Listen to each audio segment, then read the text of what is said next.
Kompüter işlədildikdən sonra müəyyən zaman müddətindən görəcək ki, kompüter ləngimələr var, ləngi işləyir, ləngi açılır. Bunun qarşısını almaq üçün bir neçə yöntəm var.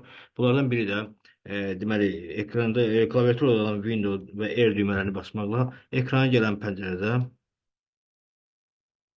MS config yazılır.